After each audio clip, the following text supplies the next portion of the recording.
여러분 반갑습니다. 오늘도 리더십에 관한 그런 내용들을 리더십 혼돈의 시대의 리더의 탄생이라는 도리스 컨스 구딘 교수님의 책을 가지고 함께 오늘 하우스 리더십 학교 리더십에 관한 공부를 진행하도록 하겠습니다.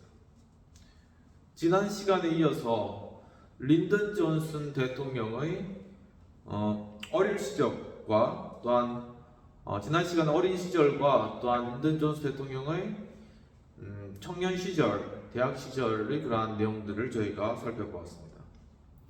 오늘은 린든 존슨 대통령의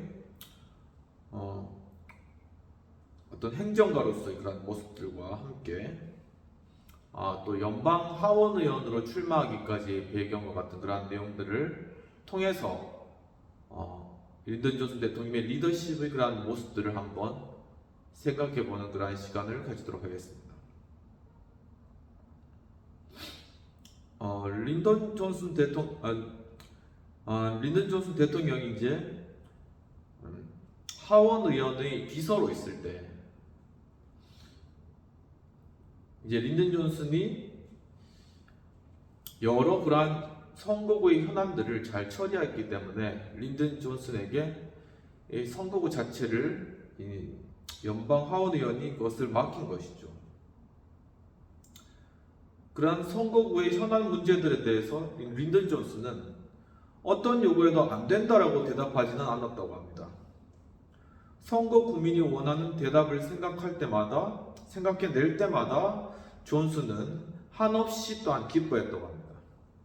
그런 성공 하나하나를 팀 전체의 승리로 또한 돌렸고, 또 린든 존슨은 대담하고 신속하게 실질적으로 하원 의원의 역할을 해내었다라는 것이죠. 25세에 린든 존슨은 이미 정치 이력을 쌓고 있었다는 것입니다. 헨리의 행사 때 군중을 해치고 나가 첫 정치 연설을 했던 이후로 3년밖에는 지나지 않았지만 그 짧은 시간에 그는 크게 성장한 셈이었다라는 것이죠. 그러니까 헨리 이 행사라는 것은 헨리라는 분의 어떤 자선 행사 이런 행사인데 거기서 이제 계속 정치 연설들을 사람들이 이어서 할 때 린든 존슨이 마지막에 거기서 정치적 연설을 했던 그러한 일들이 있는데 그것으로부터 3년밖에 지나지 않았던 그러한 시점이었다는 것입니다. 그 짧은 시간 안에 린든 존슨은 크게 성장한 셈이었는데 존슨은 앞에서 살펴본 세 사람, 즉 아브라함 링컨, 시어더 루즈벨트, 프랭클린 루즈벨트보다 더 일찍 또 다른 유형의 리더십, 이것은 뭐냐면 뛰어난 집행 능력과 이후로도 끊임없이 반복되며 그의 고유한 관리 방식이 된 독특한 하나의 행동 패턴을 펼쳐 보였다는 것이죠. 그러니까 린든 존슨의 고유의 하나의 리더십적인 모습이 있다라는 것을 이야기하는 것입니다. 그는 그 나이에 이미 유능한 정치적 동물, 즉 권력의 수맥을 찾아내는 지팡이를 가진 노회화한 정치인이 되었다는 것이죠. 어떤 기관에서나 권력의 축을 찾아내고 또한 현명하고 진실한 멘토를 구하면서 하찮은 직위도 막강한 영향력을 지닌 것으로 바꿔놓는 어떤 본능적인 능력이 있었다는 것이죠. 그러면서 그가 성공의 사다리를 올라가는 매 단계에서 큰 힘을 발휘하였다는 것입니다. 하나의 거의 천부적인 그러한 소질로서의 정치적인 어떤 역량을 가지고 있었다는 것을 알 수 있겠습니다. 에브라함 링컨의 경우에는 시를 읽고 연극을 관람하면서 긴장을 푸는 그러한 스타일이었다면 시어더 루즈벨트는 조류나 아니면 늑대가 짝짓는 그러한 습관을 관찰하고 또한 신작 소설을 읽으며 긴장을 풀었다라고 합니다. 반면에 또한 프랭클린 루즈벨트는 뱃놀이를 하거나 우표를 수집하며 시간을 보냈고 또 포커를 하면서 대화하는 것을 좋아했다고 합니다. 그렇지만 그들과는 달리 린든 존슨의 경우에는 잠시도 어떤 긴장을 풀지는 않았다라는 것이죠. 어떤 주변의 사람들이 봤을 때 영화를 즐기거나 스트레스를 풀거나 하는 그런 행동들이 전혀 없었다라는 것입니다. 루소 존스의 기억에는, 루소 존스는 린든 존슨 밑에서 일했던 사람이죠. 루소 존스의 기억에는 존슨이 소설을 읽는 것을 본 적이 없으며 신문과 잡지를 강박적으로 읽을 뿐이었고 그 밖의 것은 읽지 않았다고 합니다. 그러니까 실제적인 거, 도움이 되는 것만 하지 다른 거는 전혀 관심이 있거나 하질 않았다는 것이죠. 존슨은 아무 말도 하지 않고 어둠 속에 앉아있는 걸 싫어해서 영화관이나 연극장에 가는 경우도 거의 없었다고 합니다. 야구장에서도 이닝 사이에, 심지어 투수가 투구하는 사이에도 정치에 대해서 이야기를 하였으며 사교 모임에서는 처녀보다는 하원 의원이나 정부 관리의 부인을 파트너로 선택해서 무도장을 빙글빙글 돌며 최근 소식과 정계, 소문에 대한 이야기를 나누었다는 것입니다. 천부적인 어떤 정치인이었죠. 그러니까 자신이 관심 있는 것 빼놓고는 다른 건 전혀 관심을 두지 않았다는 것입니다. 그가 어렸을 때 누리지 못한 한결같은 사랑과 애정을 승리와 성공이 어떻게든 보상해주는 것처럼 존슨은 이렇게 아주 강박적으로 일하는 그런 스타일이었다라는 것입니다. 린든 존슨이 성공의 사다리를 올라가는 매 단계에서 보여준 어떤 특성들, 그건 뭐냐면은 외골의 결정. 그러니까 자신이 맞다고 하는 것은 무조건 그것을 결정해 놓고 그것을 밀고 나가는 그런 능력, 그리고 전염력을 가진 열정. 그러니까 뭐 어떤 것이든 막 열정적으로 하고 그 열정을 사람들이 막 전염돼서 같이 열정적으로 하게 되는 그런 전염력을 가진 열정. 또 위협이 가미된 아첨. 막 사람들에게 자신이 원하는 것을 위해서 아첨하면서 좋은 말을 하지만 실제로 그 사람에게 위협적인 그런 심리적 상태까지 만들 정도로 그렇게 사람들을 몰고 가는 그런 스타일이었다는 걸 알 수 있겠죠. 또한 지칠 줄 모르는 활력, 항상 보면은 브라이트하고 항상 움직이고 있고 이런 활력이 항상 넘쳤다라는 것을 알 수 있습니다. 어떤 린든 존슨 대통령이 어떤 스타일의 리더십을 가진 인물이었는가 하는 것들이 여러분 상상이 되시죠. 바로 이런 인물이었다는 것입니다. 또한 불가항력적인 성격, 한번 결정하고 밀고 나가는 것은 누구도 막을 수 없어요. 끝까지 자기가 하는 것을 밀고 나가는 것입니다. 그러니까 지도력이 있는 거죠. 말 그대로 리더십으로 똘똘 뭉친 그런 인물이었다는 것을 알 수 있는 것이죠. 바로 그러한 특성은 클라우디아 레이디 버드 테일러. 이 클라우디아 이 이름이 엄청 긴데 이름이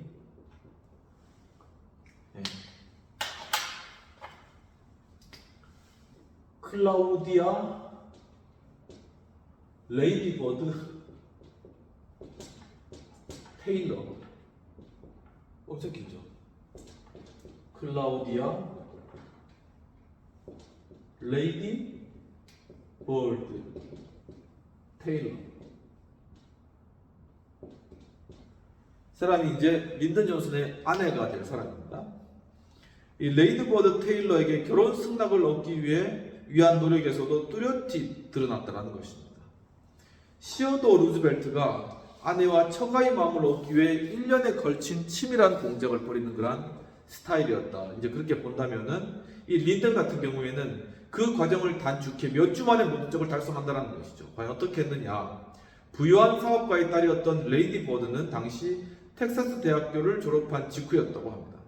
그런데 존슨은 그녀와 오스틴에서 단 한 번 데이트하고 영리하고 신중하며 세심하고 판단력이 빠른 이 여인을 놓치지 않겠다고 다짐했다고 합니다. 한번 딱 보고 스타일 파악하고 저 사람이다 딱 결정해서 빡 나가는 스타일. 바로 그게 린든 존슨의 스타일이었다는 것이죠. 그녀의 기억에 따르면 첫 만남에서 린든은 자신에 관련된 모든 것을 그녀에게 구체적으로 이야기했다고 합니다. 연방 하원의원의 비서로 받는 봉급과 개인적인 야망만이 아니라 가족 구성원과 또한 가입한 보험에 대해서도 숙려 없이 다 털어나왔다는 것이죠. 마치 그의 삶과 능력에 대한 모든 것을 완전히 보여주고 싶은 듯 했다라고 하였습니다. 그러니까 처음 만나서 이 사람이 생각하니까 자신의 모든 것을 일단 다 까발리는 거죠. 다 이야기하는 겁니다. 이력서 다 공개하는 것이죠. 그녀가 이제 린든 존슨의 와이프 되는 이 레이디 버드, 이 사람이 이제 린든 존슨에 대해서 그는 곱슬한 검은 머리카락에 무척 준수하게 생겼다라고 그렇게 처음에 생각을 했다고 합니다. 그런데 두 번째 데이트 때 그가 구원하자. 그러니까 두 번 만났을 때 프로포즈를 한 겁니다. 그러니까 이 성격이 어떤지 아시겠죠? 구원하자 그를 광기 어린 사람이라고 생각했다는 것이죠. 그러니까 이 정도면 정말 광기가 있다라고 볼 만도 하는 거죠. 존스는 이렇게 이야기했다는데 나는 야심도 있고 자신도 있습니다. 젊고 힘도 있습니다. 당신을 정말 사랑합니다. 내가 원하는 것이라 확신하면 그것을 얻기 위해 지체 없이 모든 노력을 다합니다. 라고 말했고 2달 후 다시 오스틴을 방문한 린든은 그녀에게 최후 통첩을 보냈다고 합니다. 엄청 빨리 진행되는 거죠. 지금 결혼하지 않으면 우리는 결코 부부가 되지 못할 겁니다. 이렇게 이야기를 했다고 합니다. 그녀가 청혼을 받아들이자 그는 텍사스식으로 환호성을 내지른 후에 곧바로 샌안토니오로 달려갔고 그곳에서 그날 간단한 결혼식을 올렸다. 이게 얼마나 이게 속전속결인 것인지 모르겠습니다. 근데 굉장히 또 간단하죠. 막 이렇게 우리나라처럼 막 결혼을 거창한 그런 식으로 하는 것이 아니라 실제로 이제 뭐 시청 앞에 가가지고 목사님 앞에서 그냥 간단하게 결혼하는 이런 스타일 결혼도 많이 있는 것이죠. 그래서 이제 30년이 지난 뒤에 레티먼은 이제 린든 존슨 밑에서 일했던 사람이에요. 레티먼은 존슨이 레이디 버드를 찍은 순간부터 그녀에게는 다른 선택지는 없었다라고 말했다고 합니다. 그러니까 이 존슨에게 찍힌 사람은 거기서 끝인 거예요. 이제 무조건 존슨을 따라야 된다라는 것이죠.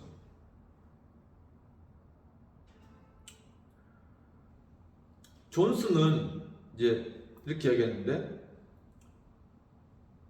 그녀는 존슨에게 균형을 잡아주는 평행주였다. 그러니까 존슨은 그러니까 존슨은 린든 존슨 밑에서 일했던 사람. 그 사람이 그녀는 존슨에게 균형을 잡아주는 평행추였다라고 또 이야기했다고 합니다. 이 존슨은 선천적으로 안다라는 성격이었죠. 딱 읽어보면 아시겠죠? 이게 굉장히 안다라고 이게 아무튼 원하는 게 있으면 안다를 뽑던 하면서 그것을 얻는 스타일이었다는 것이죠.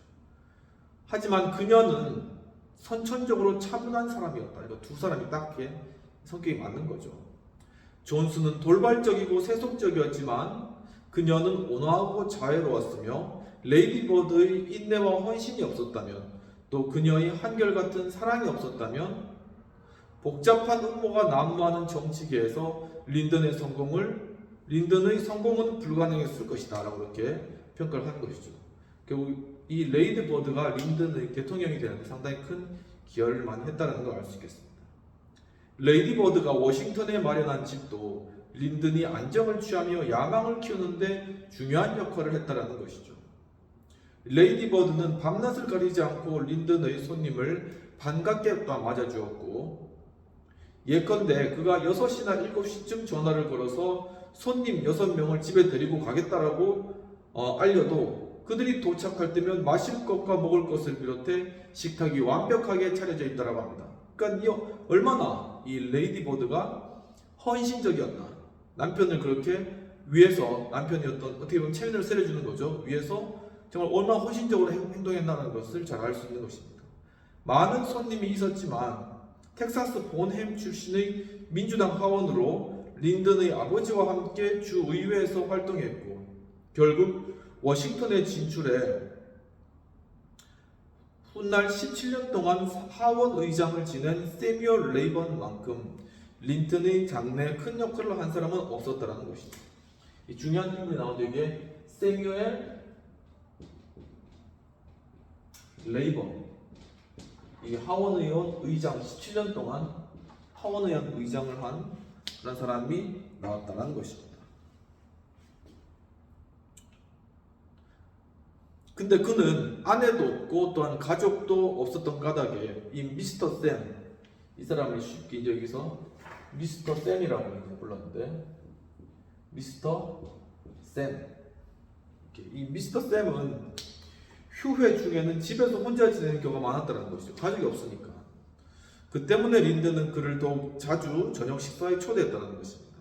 그 초대는 주말 아침 식사로도 이어지며 둘은 일요일 판 신문을 함께 읽는 관계로까지 발전했다. 그것은 함께 자고 또한 일요일 아침에 함께 일어나서 그 신문까지 있는 그러한 아주 돈독한 그러한 관계로 발전되었다는 것이죠. 따뜻하고 허물없는 분위기에 진정한 동반자 관계가 형성되었다는 것입니다. 린든은 현명하고 믿음직하며 유능한 멘토를 얻었고, 또한 미스터 샘은 다정하고 충성스러운 아들을 또한 얻은 것이죠. 훗날 입증됐듯이 린든이 정치적 성공을 위해 다음 단계로 올라서는데 미스터 샘의 무지막지한 정치력이 결정적인 역할을 했다라는 것입니다. 1935년 6월 화요일 아침에 프랭클린 루스벨트 대통령은 행정명령으로서 청소년 관리국을 설립했다는 것입니다. 청소년 관리국, 청소년 관리국이라는 것을 만드는 것이죠. 이게 내셔널 유스 어드미니스트레이션 NYA 바로 청소년 관리국을 만들어서 당시 이제 경기 침체로, 경기 불황으로 취직과 또한 거의 이제 혼돈 상태에 있는 이 청소년들을 건지기 위해서 이런 관리국을 만든 것이죠. 이 NYA는 가난해서 학교를 다닐 수 없는 학생들에게 시간제 일자리를 제공했고, 또한 16에서 21세 사이의 무직 청년들에게는 상근직 일자리를 제공했다고 합니다. 그래서 결국은 이 잃어버린 세대에게 세대를 구할 목적으로 설립된 정부기관이다. 잃어버린 세대. 그렇죠. 경제대공원으로 이 잃어버린 세대. 정말 어떤 경제적 어떤 희망도 없이 그렇게 살아가는 로스트 제너레이션을 구하기 위한 그런 정치이었다는 거죠. 그날 린든은 이 행정명령이 발표된 그날 린든은 미스터 샘을 찾아가 이 세뮤엘 레이번 하원 의장 찾아가 텍사스 청소년 관리국 국장으로 자신을 추천해달라고 부탁했다고 합니다. 이 레이번은 평소의 그답지 않게 지체 없이 텍사스주 상원의원 톰 커널리에게 전화를 걸어서 청탁을 한 것이죠. 이 린든 좀 이 새로 생긴 NYU 텍사스 그 지부의 국장을 좀 시켜달라 이렇게 이야기한 것이죠. 코널리는 그러니까 이 텍사스주 하원의원 샘은 내가 루스벨트 대통령에게 린든 존슨의 임명을 추천하기를 바랐다. 샘은 무척 흥분된 목소리였다라고 나중에 해석하였다고 합니다. 그러니까 미스터 샘이 좀 흥분해가지고 이 린든 존슨의 요청을 듣고 바로 커널리에게 하원의원 커널리에게 전화를 한 것이죠. 레이번에게 개인적으로 무척 중요한 문제라고 인식한 코널리는 즉각 레이번의 부탁을 받아들였으며, 하지만 코널리는 행정 경험이 전무한 26세의 청년이 주 전체를 관할할 자격이 충분하다고 루스벨트를 설득할 수 없다는 것이죠. 이 중요한 일인데 26살의 청년이 무슨 주 전체를 관할하는 NYA의 국정이 된단 말이냐, 이렇게 그것을 설득할 수 있는 논리가 없었다는 것이죠. 하기야 린든이 그때까지 관리해본 최대 조직 인원은 3명이었다는 것입니다. 하원은 밑에서 비서관들이 됐던데 그 3명. 게다가 이미 다른 사람이 또한 지명된 그러한 형편이었다는 것이죠. 결국 레이번이 대통령에게 직접 호소를 하려고 나섰고, 루스벨트는 레이번의 바람을 받아들였으며 곧바로 백악관은 이제 논평을 해야죠. 실수가 있었다라고 인정하고 텍사스 청소년 관리국 국장직은 클레이버그 의원의 비서 린든 베인스 존스에게로 돌아갔다. 그러니까 린든이 원하는 대로 그가 텍사스주의 이 청소년 관리국 국장이 되었다는 것입니다. 존슨의 어린 나이와 경험 부족에 대한 걱정은 곧 잠잠해졌으며 오히려 가장 젊은 국장이 다방면에서 뛰어난 관리 능력을 갖추었다는 게 시간이 지날수록 명백해졌다는 것입니다. 나이와 상관없이 그의 열정과 어떤 그의 조직력과 이런 것들, 리더십의 잠재력이 이 텍사스 청소년 관리국에 그가 직위를 맡자마자 막 꽃피듯이 막 핀 것이죠. 막 그것이 막 이렇게 분출된 그런 것입니다. 린든 존슨은 클레이버그 의원실을 떠날 때 한 친구에게 이렇게 이야기했다고 하는데, 나는 보좌관 타입이 아니다, 관리자 타입이다라며 자신을 정확히 진단했다라고 합니다. 비평되는 내용입니다. 필자는 린든 존슨의 리더십에 대하여서 외고로의 결정, 전염력을 가진 열정, 위협이 가미된 아청, 지칠 줄 모르는 활력, 불가항력적인 성격이라고 묘사하고 있으며 그의 또한 결혼 생활을 과정을 잘 묘사하며 잘 설명하였다라는 것이죠. 이 결혼 과정 가운데 이 린든의 그런 성격이 그냥 다 드러나는 것이죠. 그냥 만난 지 두 번째 청혼하고 두 달 있다가 승낙 안 하면 더 이상 나와 결혼 못해 이렇게 이제 이야기할 정도로. 아울러 린든의 정치적 성공을 향한 하원 의장 세뮤얼 레이번의 역할이 중요했음을 잘 언급했다. 결국 이 세뮤얼 레이번과 린든 존슨의 그런 어떤 관계들, 좋은 관계들이 있었기 때문에 필요할 때 이 린든이 세뮤얼 레이번에게 요청했고 결국 텍사스주의 청소년 관리국으로 세뮤얼 레이번이 프랭클린 루즈벨트 대통령을 설득함으로 말미암아 그 일이 이루어졌다. 굉장히 중요한 그 하나의 성공의 사다리가 되었다는 것을 알 수 있다는 것입니다. 그렇다면 린든 존슨의 카리스마적, 결국은 이 린든 존슨의 모습을 봤을 때는 제가 봤을 때도 이것은 강력한 하나의 카리스마적 리더십이라고 할 수밖에 없는 거예요. 이 카리스마적인 리더십을 통해서 현대의 정치인이 되어야 될 점은 무엇인가라는 것이죠. 좀 이런 하나의 카리스마적인 리더십을 가진 그런 인물을 현 시대가 좀 많이 원하는 것 같다는 그런 느낌이 들고 바로 하지만 이런 카리스마적 리더십을 가진 그러한 인물이 사실 찾아보기가 힘든 것이죠. 각자 자신의 목소리를 내고 호소는 하지만 그 호소를 통하여서 사람들이 그것을 듣고 따라올 수 있는 정말 감명을 받아서 모티베이션 돼서 따라갈 수 있는 그러한 리더십이 진짜 카리스마적 리더십인 것이죠. 이 린든 존슨 같은 경우에는 그 자신이 가진 열정이 전염성이 있어서 사람들 역시도 그렇게 열정적으로 하도록 그렇게 만드는 것, 바로 이러한 것이 하나의 영향력을 전파, 이것이 바로 카리스마적인 그런 어떤 능력이 그것이 천부적인지 아니면 결론인지 모르겠지만 솔직히 넘쳐나오는 이런 상태였는데 바로 이런 정도의 영향력을 가진 그런 강력한 어떤 정책 리더십 그런 부분들이 사실 좀 찾아보기가 굉장히 힘든 그런 상황이 되었다라는 것이죠. 하지만 이러한 리더십은 특히나 혼란스러운 정부 가운데 있어서는 꼭 필요하다. 그러니까 방향을 못 잡고 있는 이러한 정치적 방향 가운데 어떤 상황 가운데서는 이러한 카리스마적 리더십이 나타나서 사람들을 이끌고 방향을 향해서 끝까지 나아가고 동기부여 해나가는 이러한 과정들이 있어야지 이 정치적 균형이 이루어지거든요. 그러니까 이게 정치적 균형이 깨어지면은 결국 독재로 갈 수밖에 없고 이 정책 밸런스를 잘 맞추는 게 중요한데 그것을 위해서는 사람들을 응집시키고 묶을 수 있어야 되는데 그래야지 이게 하나로 묶였을 때 무게가 나가잖아요. 그러면 이 양쪽의 무게가 이렇게 균형을 이루면서 이게 민주주의가 이렇게 커다란 바퀴가 돌아간단 말입니다. 그런데 이게 뭉치지 못하면은 흩어지면 모래가 되어버리면 그냥 한쪽 추 위에 모래를 얹었을 때 그냥 흘러내려 버리잖아요. 그러니까 그것이 아니라 하나의 카리스마적인 리더십을 통하여서 똥똥 뭉칠 수 있는 하나의 그러한 하나의 리더십이 특히나 좀 혼란한 정부 가운데는 꼭 필요하다. 우리는 이러한 좀 리더십이 나타나서 좋겠다. 그런데 이게 거의 천부적이라는 게 좀 필요한 것 같아요.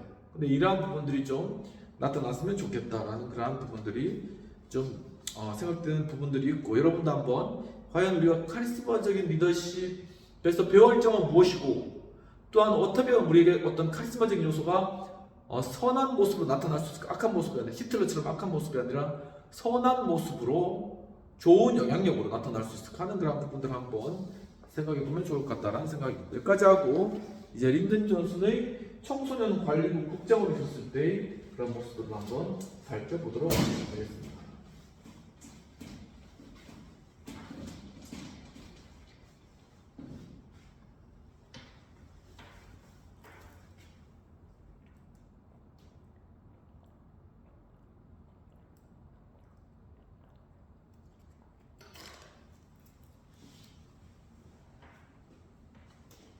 예, 린든 존슨의 청소년 관리국 국장에 있었을 때 그런 일입니다. 텍사스의 청소년 관리국 국장직을 맡고 50명에 이르는 직원을 선발하는 것이 이 린든 존슨의 첫 번째 그의 과제였다라는 것이죠.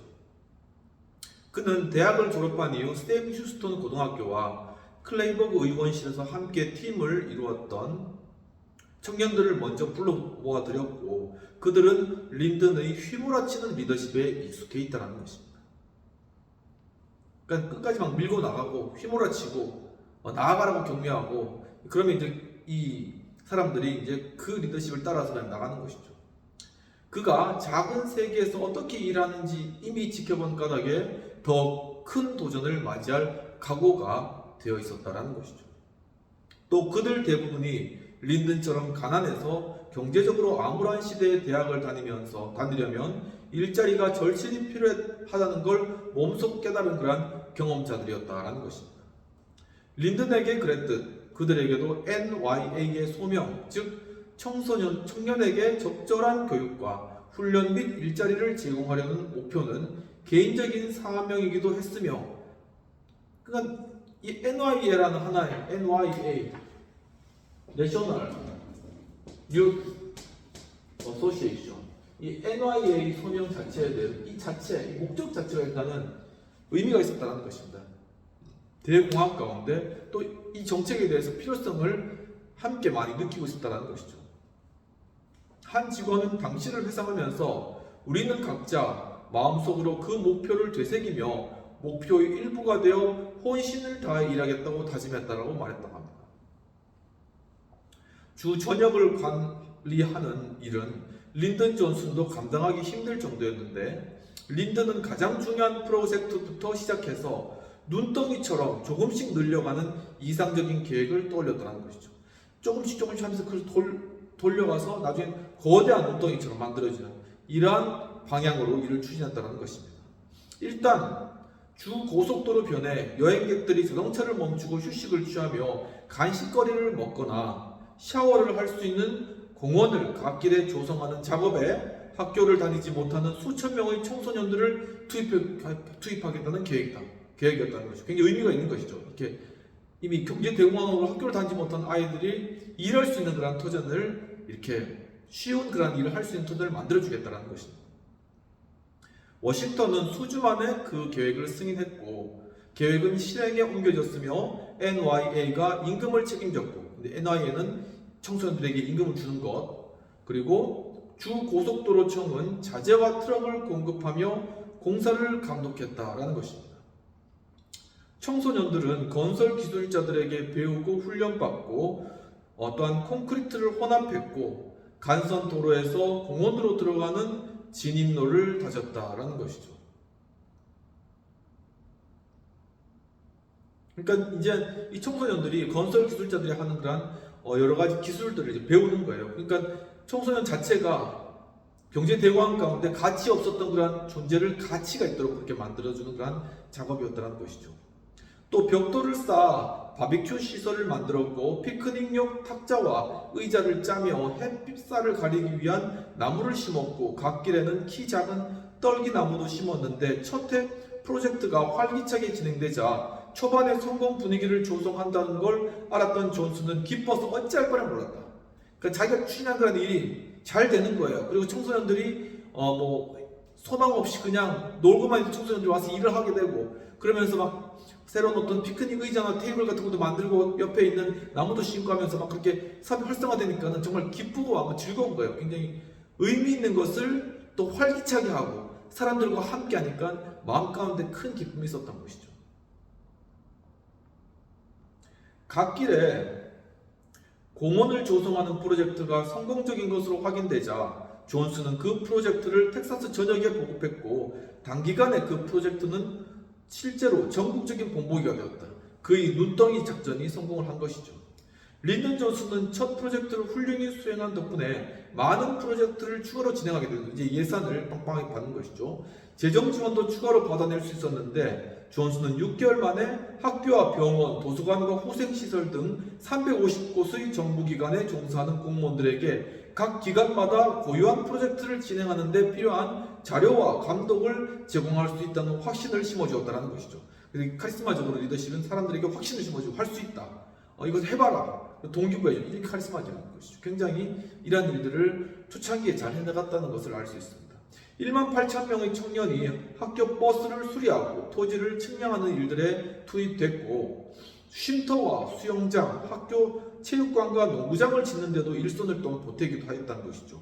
존슨이 커툴라에서 자비를 털어 학생들에게 방학 중이나 방과 후에 활동으로 제공했던 오락 프로그램과 특별 활동이 연방정부의 돈으로 텍사스 전역에 확대된다. 그러니까 그가 존슨이 학교에 교사로 있었을 때 사람 뭐 이렇게 활동할 수 있는 그런 뭐 야구장 치고 이런 거 없으니까 자기 월급을 털어가지고 그런 것들을 아이들에게 마련해 준 것이죠.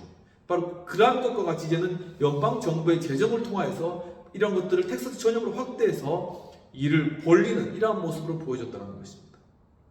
그래서 엘리너 루즈벨트, 프랭클린 루즈벨트의 아내죠. 엘리너 루즈벨트는 1936년 텍사스를 방문했을 때 소문으로 익히 들었다면서 그 젊은 국장을 만나고 싶어 했다라는 것입니다.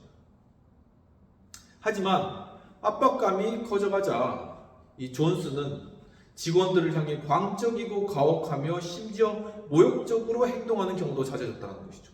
근데 일이 너무 커지니까 이 존슨도 감당이 안 되는 거예요. 근데 일은 해야 되겠고 자신의 의욕은 있고 그러니까 직원들을 쪼는 거죠. 쪼고 강압적으로 이걸 해라고 하고 일을 오랫동안 시키고 아무튼 일이 많다고 할지라도 이 린든 존슨의 성격상 다 끝내야 되는 거예요. 그러니까 계속 쪼는 것이죠. 바로 이게 카리스마적인 리더십 하나의 문제점의 단편을 보여주는 바로 그러한 부분이라는 것이죠. 이제 리얼하게 이걸 보면서 이 리더십의 필요성과 또 그 단점과 이런 것들이 쭉 다 스크린되는 것이죠. 한 직원이 회고에 따르면은 모든 것을 당장 끝내야 했다. 무엇이든지 즉시 시행되지 않으면 존슨이 불같이 화를 냈다라고 이야기를 하고 있는 것입니다. 그러니까 빨리 해야 되는 거예요. 오늘 내로 끝내야 되는 거예요. 안 되면은 어떻게 할 수 없으니까 화가 나는 거죠. 존슨 입장에서는. 바로 굉장히 팀 내의 긴장감이 굉장히 높아지는 그러한 시간이 되었다는 것입니다. 예컨대 편지를 받아쓰게 하고는 잠시도 기다리지 못하고 곧바로 깔끔하게 정소된 편지를 원하며 비서에게 그 편지 어디 있어? 라고 소리를 쳤다는 거죠. 또 편지가 원하는 방향으로 제대로 쓰이지 않으면 타이핑하던 편지지를 타이프라이터에서 뽑아내기로 했다. 그냥 쭉 빼가지고 버리고 또 새로 쓰고. 존슨이 직접 선발한 옛 친구 중 하나였던 빌 디스는 이렇게 회상했는데 정말 길고 힘들게 느껴지던 시간이었다라고 회고했다고 합니다.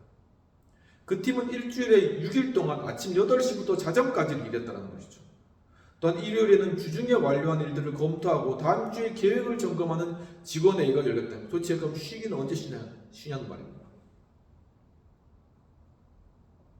정부 건물의 조명과 엘리베이터는 오후 10시까지 10시에 끊어져야 했지만 존슨이 건물 관리자를 설득해 그 팀은 자정까지 때로는 건물주가 개입하는 새벽 1시까지 일할 수 있었다. 원래는 등이 10시에 꺼지는데 특별히 이야기해가지고 1시까지 그냥 계속 온라이트로 돌린 거예요. 얼마나 그 열정이나 이런 것들이 강했냐. 아주 오버를 한 거죠.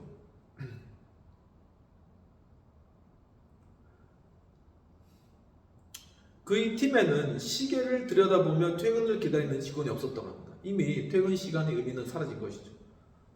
존슨은 시계라는 단어를 들어본 적이 없는 듯 했다. 아예 시간을 안 보고 그냥 끝날 때까지 하는 거예요. 린든 존슨은 직원들에게 공포를 심어주며 모두를 벼랑 끝으로 내몰았는데 레이 로버츠는 존슨은 우리에게 봉급을 주는 사람이었다. 그렇지 않았다면 한두 명, 기껏해야 3명이나 남았을까. 게다가 우리는 항상 누군가에게 뒤처졌다라고 그렇게 회고하였다고 합니다. 예컨대 이 존슨은 한 직원에게 슬그머니 다가가서 다른 직원이 무척 일을 잘하고 있다면서 그를 따라잡도록 노력해야 할 거야. 이런 식으로 이제 경쟁을 붙인 것이죠. 다음 달에는 상대를 받고 똑같이 말했는데 한 직원이 한탄했듯이 내가 얼마나 열심히 일하는지 중요하지 않았다. 나는 항상 뒤처진 직원이었다. 이렇게 생각까지 했다는 것입니다. 직원들은 어떻게 감정을 폭발해야 할지 몰랐다는 것이고 한 직원이 모욕을 당한 후에 푸념했듯이 그는 그야말로 사람을 갈기갈기 찢어버렸다는 것이죠. 바로 이게 카리스마적인 리더십의 극단적인 어떤 부작용을 보여준 하나의 일하는 것입니다. 우리 요즘 같으면은 근로기준법에 반할 뿐만 아니라 이건 거의 구속감인 거죠. 근데 그 당시에는 이게 이제 가능했다는 것입니다. 이 비평 토론을 살펴보도록 하겠습니다. 필자는 린든 존슨의 리더십 자질이 처음 시험받는 텍사스 청소년 관리부 국장으로서의 존슨의 행적과 그 팀의 성과 및 분위기에 대해서 상세히 묘사하면서 카리스마적 리더십의 병폐적 모습까지를 적나라하게 잘 묘사하고 있다고 보십니다. 토론되는 내용은 카리스마적 리더십에 따른 팀의 성과와 팀 구성원에 대한 리더의 강압적 태도에 따른 팀 스트레스의 부작용을 방지하기 위한 리더십적 해결 방안은 무엇인가? 라는 것이죠. 과연 이런 카리스마적 리더십에서 나오는 그런 부작용들, 이제 저도 이 카리스마적 리더십이 중심 테마가 된 표적적 리더십이 가지는 하나의 부작용, 다크 사이드에 관한 그런 연구들이 진행했는데, 비윤리적 칭조적 행위를 일으킨다. unethical organizational behavior인 것이죠. unethical pro-organizational behavior, 비윤리적 칭조적 행위. 우리 조직을 위해서 일을 한다고 하지만은 조직을 너무 위한 나머지 불법을 저지르고 과대 광고를 하고 다른 회사의 상품을 까고 이런 것들까지 하는 그런 행동이 바로 비윤리적 칭조적 행위인데, 카리스마적 리더십이 계속 쪼고 계속 옆에서 그렇게 성과 압력, 퍼포먼스 프레셔로죠. 성과 압력을 계속 가하면은 그 비윤리적 칭조적 행위가 UPB가 늘어난다, 올라간다라는 게 이제 제 주 논문의 주요 요지였던 것이죠. 즉 이것이 하나의 조직 몰입을 통해서 그렇게 이루어지는 것인데, 바로 그러한 부작용들을 그럼 어떻게 리더십적으로 해결해야 될 것인가 하나의 또한 난점인 것입니다. 근데 그 부분을 하나의 윤리적 기준과 관점으로 이제 규칙을 세워가지고 뭐 예를 들면 6시에 퇴근해야 돼 이런 규칙을 세워서 할 수는 있지만 그것이 하나의 한계점을 가진다는 것입니다. 중요한 것은 카리스마적 리더십 자체가 가지는 어떠한 그러한 부정적인 영향력을 감소시킬 수 있는 하나의 어떤 새로운 리더십적인 그러한 어떤 필요성을 채워줘야 되는데, 저는 이제 그 부분과 관련돼서 이것이 하나의 통합적인 인테그레이티드한 하나의 리더십이다. 즉 여기에 균형과 또한 하나의 조화와 또한 통합적인 어떤 그러한 그런 모습을 보여줄 수 있는 리더십적인 그러한 효과를 발휘할 수 있는 그러한 하나의 리더십으로 이 카리스마적 리더십이 대체되어야 된다, 혹은 보완되어야 된다라는 것이 이제 저 연구하는 주요 논점인데, 아무튼 이제 그런 부분들이 이 카리스마 리더십에서 중요한 것이 아닌가. 특히나 균형, 밸런스, 이 균형이 필요하다는 것이죠. 그러니까 뭐 동양으로 말하면 중용도 될 수 있고, 그러니까 한계, 어디까지 해야 될 것인가, 이 한계의 설정. 근데 이건 하나의 바운더리죠. 아무리 서로 이제 리더 팔로우 관계라도 할지라도 이 서로에 관한 하나의 바운더리를 침범한 상대방에게 위협을 주는 행위까지는 가지 않도록 이 바운더리 설정 행위를 잘, 내면적 바운더리 설정 행위를 잘 해야 된다. 또 뭐 규정적으로도 형식적으로도 이러한 부분들이 좀 이루어져야 되는 게 맞지 아닌가라는 그런 생각을 좀 드는 것입니다. 여기까지 하고 세 번째, 린든 존슨의 연방 하원 의원이 출마에 관한 그런 내용들을 함께 살펴보도록 하겠습니다.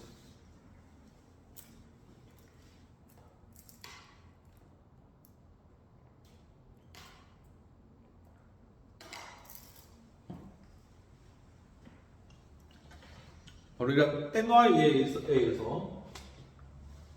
린든 존슨이 이제 일을 하면서 굉장히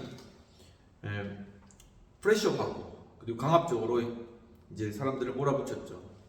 그러면서 이제 린든 존슨은 어수선한 책상이 어수선해 있다, 그것을 하나의 혼란의 증거로 삼았다는 거죠. 이 사람이 혼란스럽다. 그리고 깨끗하게 정리된 책상, 그런 사람이 있거든요. 완전 책상이 굉장히 깨끗하고 나머지 정리 완벽해요. 그것은 나태함의 증거라고 나무랬다. 어떻게 볼 수 있는지 난 모르겠어요. 그러니까 도리어 깨끗하게 책상을 잘 정리해 놓은 상태는 부지런함의 증거가 아닌가요? 근데 그건 도리어 나태함의 증거라고 나무랐다는 것입니다.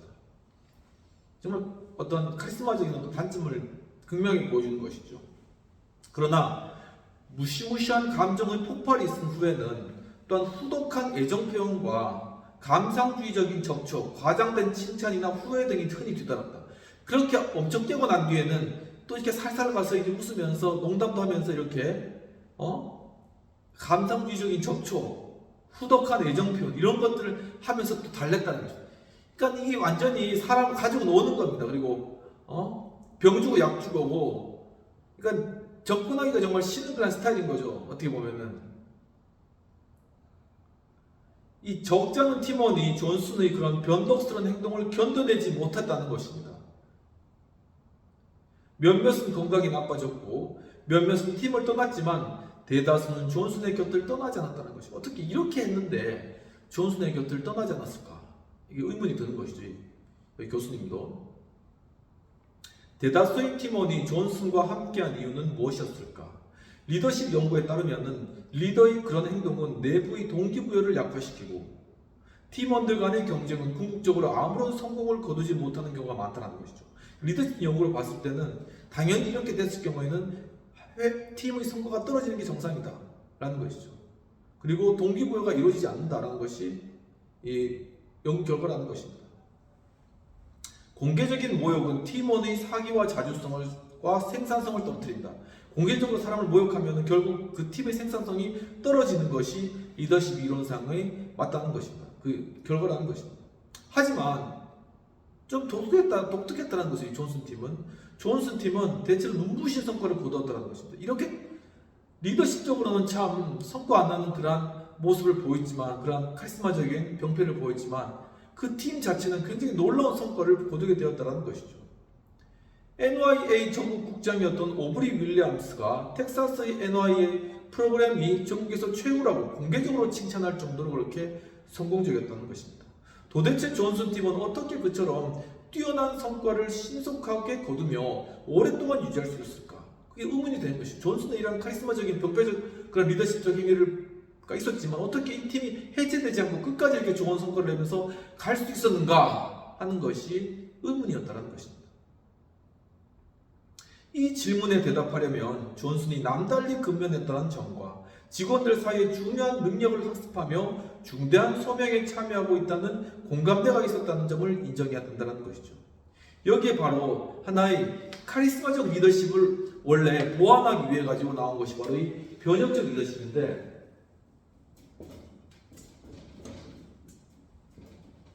여기에서 중요한 요소가 지적 자극입니다. intellectual stimulation. 그러니까 무엇인가 카리스마적인 그런 리더십의 어떤 영향을 받지만 이것을 통해 내가 배운다는 느낌을 받는 거예요. 내가 이것을 통해서 자랑하는 느낌을 받는 거예요. 그렇다면은 그 리더를 따르게 된다는 것이죠.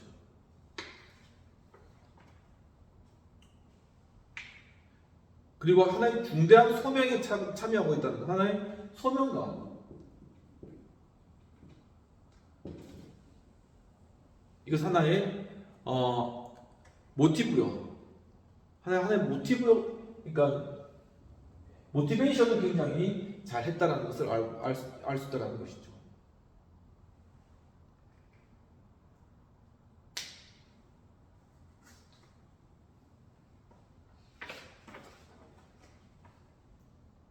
하나의 spiritual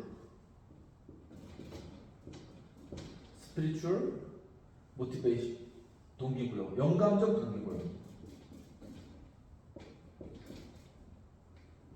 내가 정말 소중한 일을 하고 있다. 이런 소명의식, 이런 소명의식이 있으면은 위에서 카리스마적으로 나아가더라도 그것을 그 사람이 수용한다는 것이, 왜냐하면 자신의 내적 동기와 내적 가치와 일치하기 때문에 그렇게 한다는 것입니다. 그러니까 이러한 것들이 이제 합쳐져가지고 이러한 것들 합쳐서 내 변형적 리더십으로 트랜스포메이셔널 리더십, 조직 구성원들이 리더의 그러한 가치를 따라서 자발적으로 그것을 따라하게 된다는 것입니다. 그렇게 하나의 카리스마적 리더십에서 변형적 리더십의 모습으로 바뀌어지는 하나의 그러한 과정이 린든 존슨이 NYA를 거치면서 그가 변화된 그러한 과정이었고, 또한 그러한 변형적 리더십의 모습을 보였기 때문에 이 팀이 해체되지 않고 그런 어떤 강한 성과에 대한 프레셔가 있음에도 불구하고 이 팀이 성장할 수 있었다는 것이죠. 근데 그 방향 자체가 만약에 이런 NYA라는 선한 목적을 향해 간 것이 아니라 잘못된 비윤리적인 목적을 향해 갔다면은 거기서 엄청나게 더 큰 부작용을 낳을 수 있는 그런 여지가 굉장히 큰, 바로 그러한 스타일이다라는 것입니다.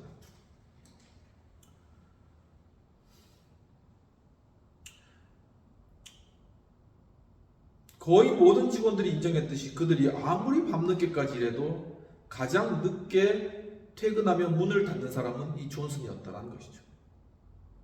또 그들이 아무리 일찍 출근해도 존슨은 이미 출근해 있었다는 것입니다. 존슨은 팀원들에게 여러분 전심전력을 다하고 서로 협력하면 우리는 분명 이 일을 해낼 수 있을 것입니다라고 동의했다. 즉 영감적인 스피리추얼 모티베이션을 직원들에게 했다라는 것입니다. 워싱턴에서 그랬듯이 텍사스에서도 레이디 버드는 린든에게 없어서는 안 될 동반자였다는 것입니다. 그녀는 집을 직장의 연장으로 제공함으로써 린든이 무절제함과 강박적 성향을 조금이나 완화시키려고 애썼다는 것이죠. 그러니까 막 사람들을 강박하고 일을 하고 추진해 나가고 사람들을 푸시하는 이런 것들이 그 일이었는데 집을 오픈해가지고 좀 더 이 집에서 보호받는 환경 가운데서 그가 좀이라도 절제된 상황 가운데서 보호받는 그가 그렇게 일할 수 있도록 집을 하나의 직장의 연장으로 이렇게 열어주었다. 하나의 개방해 주었다는 것이 바로 이 레이디 버드의 가장 큰 하나의 장점이었다라고 파악할 수 있다는 것입니다. 여러 팀원이 2층의 한 방에서 존슨과 함께 살았다는 것입니다. 게다가 그들은 아침 식사와 때로는 저녁 식사도 존슨의 집에서 해결했다고 하는 것입니다. 먹고 자고 한 것이죠. 빌 디스는 이렇게 얘기했는데 우리는 기숙 학생과 달랐다. 자유롭게 그 집을 드나들었다. 적어도 나는 가족의 일원이란 기분이었다라고 회상했다. 그러니까 이 팀에서 굉장히 스트레스를 받지만 또한 반면에 그는 굉장히 개별적인 돌봄, individual consideration, 개별적 돌봄을 받은 거예요. 가족 같다. individual consideration. 이 변적 리더십의 네 번째 요소. 이 가족 같다는 그런 느낌을 그냥 받은 것이죠. 뭐 따뜻한 느낌을 받았다는 것입니다. NYA 규칙과 규정을 한 단락씩 검토하는 지독히 지루한 회의도 존슨 집의 베란다에서 종종 열렸다는 것입니다. 윌리엄 셔먼 버드웰은 당시를 회상하면서 그런 회의는 대체로 밤늦은 시간에 열렸다. 그런데도 레이디 버드는 우리에게 항상 커피와 케이크를 준비해 줬다. 그러니까 이 존슨의 아내가 해준 따뜻한 사랑이 담긴 커피와 또한 맛있는 케이크, 달콤한 케이크를 먹으면서 밤늦도록 이 함께 규정과 규칙을 대해서 토의하고 논의하면서 그걸 만들어갔다는 것이죠. 존슨이 그들보다 나이가 크게 많지는 않았지만 그 젊은 직원들에게 영감을 주는 멘토였다고 합니다. 한 직원의 기억에 따르면 존슨은 그들에게 더 열심히 일해야 하는 동기를 부여하는 데 그치지 않고 우리에게 현재의 경계와 한계를 넘어 한층 효율적으로 일하기 위해 상상력을 발휘하고 새로운 접근법을 생각해 보자고 자극한 것이죠. 이게 하나의 지적 자극, intellectual stimulation 뿐만 아니라 하나의 그러니까는 이상적인 영향력으로 그들에게 나아갔다. idealized influence, 이상화된 영향력. 이게 하나의 말 그대로 카리스마인 거죠. 이상화된 영향력이 그에게 나타나게 됐다. 그래서 사람들이 이 이상화된 영향력을 보고 린든 존슨의 영향을 보고 그걸 따라갔다. 뒤에서 나오지만은 이 린든 존슨을 보면 저 사람은 성공할 수밖에 없어. 그러니까 그 하나의 이상적인 그런 모습인 것이죠. 그 모습 자체에서 그러면 자기도 성공하고 싶다라는 그런 마음이 들고 그 린든 존슨의 영향력을 이상화된 영향력, idealized influence를 바로 이 팔로우들이 팀원들이 그것을 받게 된다는 것입니다. 그러니까 그 팀원들이 리더와의 가치를 공유하면서 그 일에 자발적으로 참여하게 하는 그런 리더십이 변혁적 리더십이라는 것이죠. 그들은 존슨을 여태 보지 못한 가장 위대한 조직자라고 생각했다는 것이죠. idealized influence, 한마디로 카리스마적인 조직자다. 가장 중요한 일을 먼저 처리하며 한 번에 하나씩 차례대로 해결해 나간 능력에 경탄했다고 합니다. 존슨은 현재에 집중하면서도 다음에 어떤 일이 일어날지 뻔히 다 알고 있는 듯했으며 그래서 그들은 존슨이 구석구석까지 빠짐없이 볼 수 있는 능력자라고 믿었다는 것이죠. 거의 그를 신뢰하는 수준이 거의 신앙 반 정도로까지 갔다는 것입니다. 그들은 강압적이면서도 비범한 리더와 지근거리에서 일하면서 가까운 거리에서 일하면서 매일 새로운 것을 배우는 기본이었다. intellectual stimulation, 무엇인가 배운다라는 것이죠. 레이 로버츠가 인정했듯이 우리 모두가 그렇게 느꼈었다. 당시 린든은 서른 이전이었는데 직원들은 린든이 틀림없이 성공할 것이므로 그와 함께하면 좋을 것이라고 확신했다는 거죠.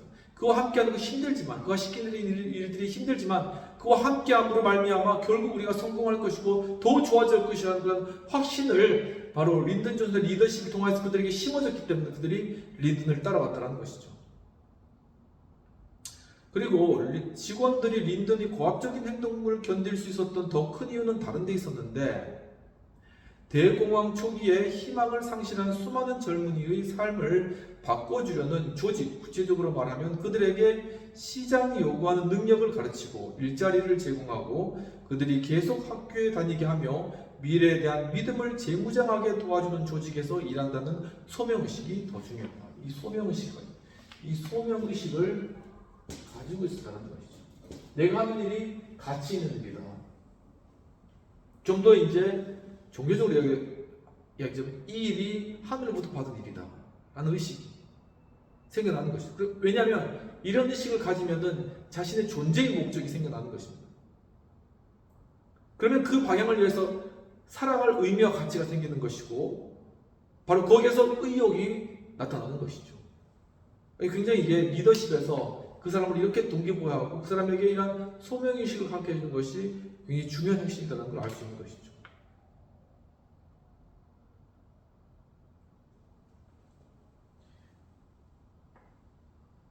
연방 하원의원에 출마할 기회가 갑자기 찾아왔을 때 린든 존슨은 삶을 바꾸는 결정을 내리는데 조금 더 주저하지 않았다는 것입니다. 1937년 2월 23일 텍사스 NYA에서 독재 권력을 휘두르며 18년을 보낸 린든. 그러니까 이 카리스마적 리더십에 대해서 이 책에서는 독재 권력이라고까지 이야기할 정도인 것이죠. 당시 진행하던 몇몇 프로젝트 현장에 캔자스 NYA 국장을 안내하고 있었다고 합니다. 그 당시에.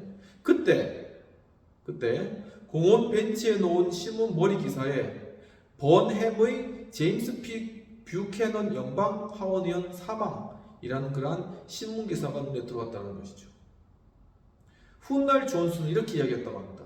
방문객에게 집중할 수 없었다. 그곳이 내 선거구이고 나에게 기회가 찾아온 것이라는 생각이 머릿속을 떠나지 않았다. 그날이 한없이 지루하게 느껴졌다는 것입니다. 왜냐하면 자기가 이제 할 일이 생겼으니까 연방 하원의원으로 나가는 것. 그러니까 그 일들 외에 다른 게 이제는 지루하게 생각되는 거예요. 이 캔자스에서 온 NYA 그 사람을 국장을 안내하는 건 너무나 지루한 일이 된 것이죠. 근데 이 캔자스 국장은 잠시도 입을 쉬지 않았고 그에게 보여주는 모든 것에 관심이 있는 척 하는 것이죠. 생각은 딴 데가 있으면서. 하지만 마음속에 억누른 흥분감이 폭발할 것 같은 순간이 한두 번이 아니었다고 말했다는 거죠. 난 당장 이 일을 해야 되는데 지금 안내나 하고 있으니 막 이게 폭발하려고 하는 것이죠. 그로부터 7주가 지나자 실시된 보궐선거에서 29세의 린든 존슨은 훨씬 유망하고 경험도 많은 8명의 상대 후보를 꺾고 뷰캐넌의 후임으로 당선되었으며 린든 존슨은 자신의 이름이 거의 알려지지 않은 선거구에서 입지를 확실히 굳힌 데다 유명세도 있던 노련한 정치인들을 어떻게 꺾고 승리를 거둘 수 있었을까? 그러니까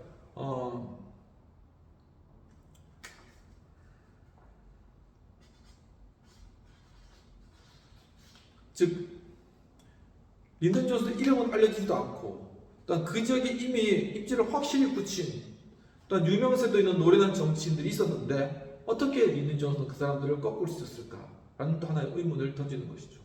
첫 번째는 린든은 거의 즉흥적으로 결정해 승리의 가장 큰 걸림돌을 제거했다는 것입니다. 그럼 결정할 때 이것저것 많이 따지고 굉장히 신중하게 그 성격이 아니라 딱 보고 맞다 하면 거의 그냥 뛰어드는 그런 즉흥적인 성격이기 때문에 굉장히 시간적으로 빨랐다는 것입니다. 굉장히 이런 성격이 가지기 힘든 성격이죠.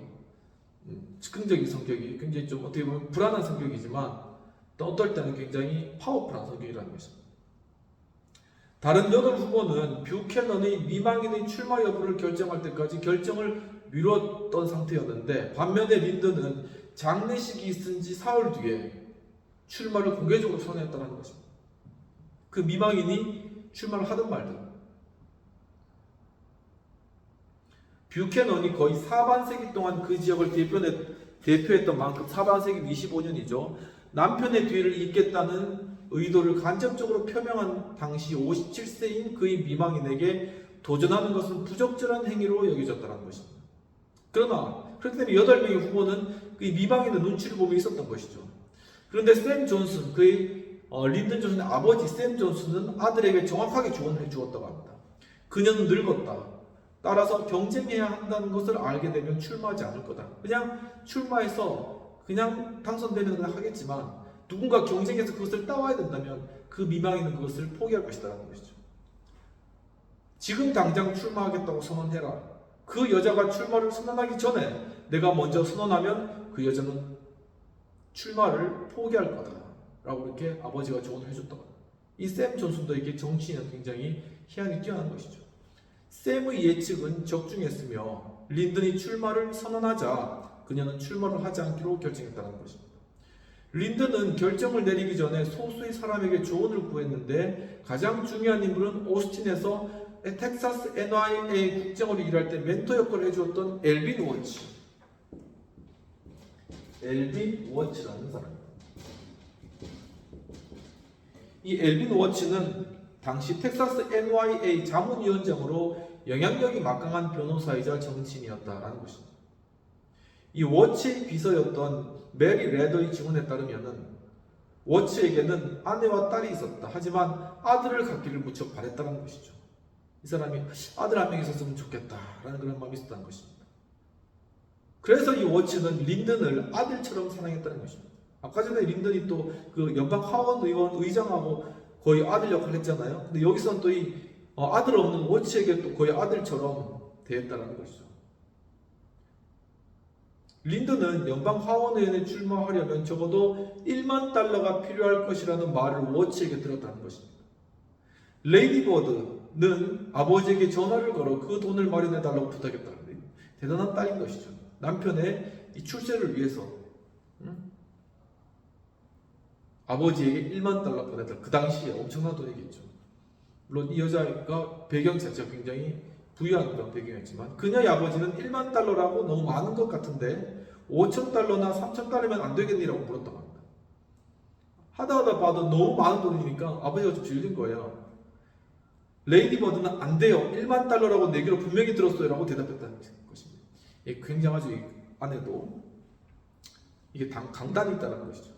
결국 아버지는 딸의 고집에 꺾여서 알았다. 1만 달러를 내일 아침 린든이 계좌로 송금하라고 하고 린든은 이렇게 이야기하는데 나는 이튿날 아침 9시에 은행에 갔다. 그 돈이 있었다. 이렇게 회고했다고 합니다. 그러니까 여러 가지 환경적으로 굉장히 좋고 린든이 결혼을 잘한 것이죠. 그 결단력이 빨랐고 그 결과 그는 그의 선거 자금을 자신의 아내의 아버지로부터 받게 됐다는 것입니다.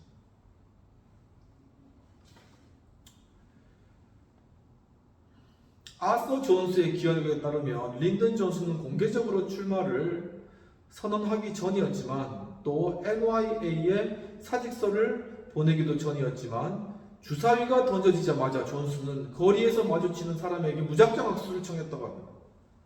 그러니까 뭐 후보로 출마하기도 전에 자신은 이미 하원의원이 된 거예요. 사람들 만나면서 저는 하원의원 출마할 예정입니다 하고 지금 50명에게 그렇게 악수를 하면서 갔다는 겁니다. 제가 린든 존슨입니다. 연방 하원의원에 출마할 예정입니다 라고 말했다고 합니다. 자동차에 올라타기 전까지 그는 적어도 50명과 악수를 했을 것이다 라고 얘기를 하는 것이죠.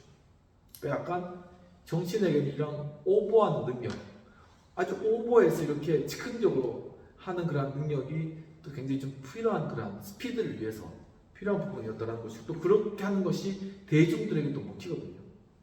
그래서 좀 필요한 게 아니라는 생각이 듭니다. 비평되는 내용도 살펴보도록 하겠습니다. 필자는 린든 존슨이 함께 일한 팀원들에게 강압적 태도를 보였을지라도 그 팀이 해체되지 않고 린든을 따랐던 이유를 분석하면서 첫째로 린든이 다른 사람보다 먼저 출근하고 가장 늦게 퇴근하는 하나의 근면한 모습을 보였고 둘째로 린든이 팀원들을 자신의 가족들처럼 대했다는 그런 부분들 셋째로는 팀원 전체가 그들이 하고 있는 일이 바로 가치 있는 일이라는 사실을 린든으로부터 동기부여받고 그것을 인정했다는 점을 잘 지적하고 있다는 것입니다. 또한 그렇게 되어서 그가 결국은 그의 하원 의원으로 진출하게 된 배경들을 아주 상세하게 잘 묘사하고 있다고 보여집니다. 토론되는 내용입니다. 스트레스 속의 팀을 동기부여하기 위해서 린든에게 배울 리더십은 무엇인가라는 것이죠. 결국은 이 스트레스 속에 있는 그러한 팀, 그러니까 굉장히 어떤 압박이나 성과압력을 받고 있는 것이요. 누구한테 받냐? 리더한테 받는 거죠. 카리스마적 리더한테 받는 것입니다. 그런데 그런 카리스마적 리더일 때 그것을 받음에도 불구하고 그 팀을 계속 유지시켜 나갈 수 있는 그런 힘은 바로 그 리더십이 린든 존슨이 보여줬던 하나의 변혁적 리더십, idealized influence, 그러니까 이성화된 영향력으로 본을 보이고 가장 먼저 나오고 가장 늦게 들어가는 이러한 이성화된 영향력. 두 번째, spiritual motivation, 그러니까 굉장히 영성적인 하나의 동기부여. 그러니까 정말 이 일이 중요한 것이다. 이 일을 통하여서 정말 청소년들을 구할 수 있고 또한 정말 희망을 잃어버린 사람들에게 하나의 갇힌 그러한 능력을 구할 수 있다. 이런 하나의 어떤 동기부여들. 그리고 또한 intellectual stimulation, 지적 자극. 나와 일함으로 말미암아 배울 수 있고 성장할 수 있다라는 것들. 그리고 마지막으로 individual consideration, 즉 개별적 돌보, 함께 먹고 함께 자고, 그리고 또한 하나의 가족처럼 느껴지는 이러한 것들이 합쳐져서 하나의 변혁적인 트랜스포메이셔널 리더십으로 그가 그러한 모습들을 가지고 있었기 때문에 바로 거기에서 이 린든 존슨의 팀이 많은 프레셔에도 불구하고 해체되지 않고 바로 텍사스 NIA가 전체 NIA 중에 가장 최고의 성과를 거둔 그런 NIA가 되었다라는 것이죠. 그러니까 먼저 우리 정치인들이나 리더들이 먼저는 변혁적 리더십, 이 리더십부터 배워야 되지 않을까라는 생각이 듭니다. 그러니까 이 리더십을 배우고 숙지하고 그 예들을 잘 공부할 뿐만 아니라 그것을 실해 나가는 말이면 변혁적 리더십으로 일단은 팀을 해치시키면 안 되잖아요. 하지만 일은 해야 되는 거잖아요. 그러니까 힘있고 또한 능력있게 일해 나가면서 또한 사람들을 굉장히 푸시해 나가면서도 그 팀을 해치하지 않고 큰 성과를 거둘 수 있는 변혁적 리더십을 먼저 공부하고 준비해야 된다는 것이. 하지만 이 변혁적 리더십 역시도 하나의 단점, 다크 사이드, 그런 부분들이 있다는 것을 알고 그것을 좀 더 수정하고 보완해 나가면서 이 통합적인 그런 리더십으로 바뀌어 나가는 그런 과정들, 그런 과정들을 좀 많이 공부하고 준비한다면은 이제 이게 하나의 정치적인 그런 하나의 공론장은 일종의 하나의 어떤 전쟁터 같잖아요. 근데 그 가운데서 이 팀을 해치하지 않고 정말 소대장이 돼서 이 전쟁을 승리로 이끌 바로 그러한 리더들이 많이 배출될 수 있다는 것입니다. 그것이 결국 정치적인 균형을 이루는 것이고 그 가운데 민주주의가 성장하게 되는 것이고 결국 그것이 하나의 국가의 경쟁력이 되는 것이고 또한 세계 가운데로 나아갈 수 있는 그러한 저력이 되는 것이죠.